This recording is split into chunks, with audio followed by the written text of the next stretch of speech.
Lagarde, who's a member of the Socialist Workers' Party in Britain, who's written extensively.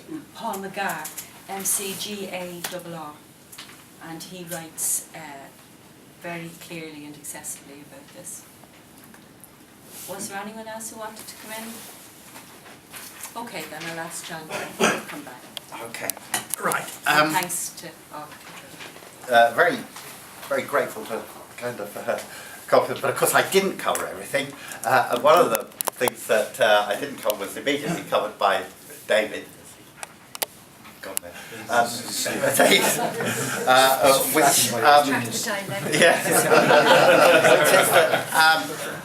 Another key idea of dialectics is what is called the principle of totality.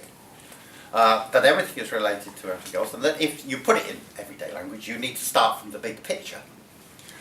There's a contradiction here too, because another idea of dialectics is the truth is concrete. So that sounds like it's the opposite. On the one hand, you have the big picture, which we think of as abstractions, but then on the other hand, you start from, you're dealing with the concrete situation.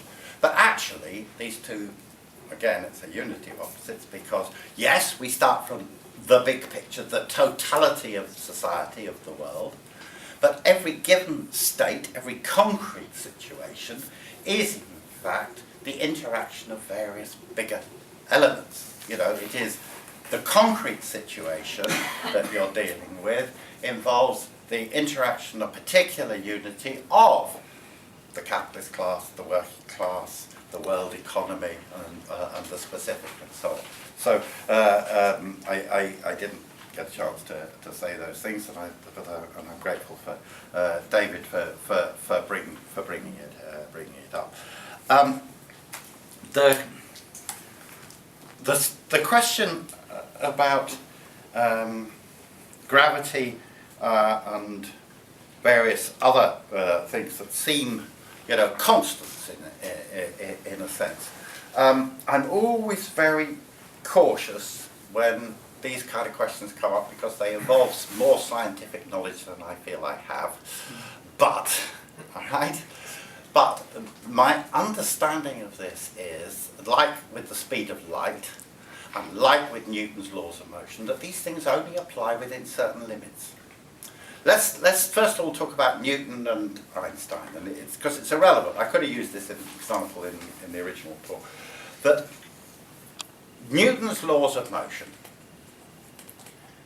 are a bit like formal logic, Aristotle's formal logic, in the sense they apply very usefully for a whole lot of everyday things, and you have to use them. We drive cars and fly aeroplanes according to Newton's laws of motion. What Einstein showed was that at the extremes, they don't apply. Right? That when you're reaching extreme speeds, and the extremes, beyond a certain limit, they're extreme from our point of view, even Newton's laws of motion don't apply in that form. You need, therefore, the theories of relativity and so on. But even such fixed things as energy and mass are interactive and interchangeable, and so on, etc. And I think that in here, I think that also, my understanding of it, if I'm wrong, I apologise, because these are difficult things to get your head around. But that even gravity, in that sense, there would be what would be before or in the process of the Big Bang. There are points where even these laws of nature that we imagine break down or change. So I don't think even those are exceptions to that principle. And I mean, again, I can't comment on the exact scientific veracity, but there are serious reports emerging that from the CERN accelerator that they now think that actually some particles can go faster than the speed of light, example, which Einstein thought was a fixed law. The whole history of science proves that things that we think were fixed turn out to be only a smaller part of a bigger story. There are limits beyond. So all of that, actually, I don't know very much about it, but what I do know about modern science and chaos theory, and I'm glad Mary mentioned that excellent article by Paul McGarr.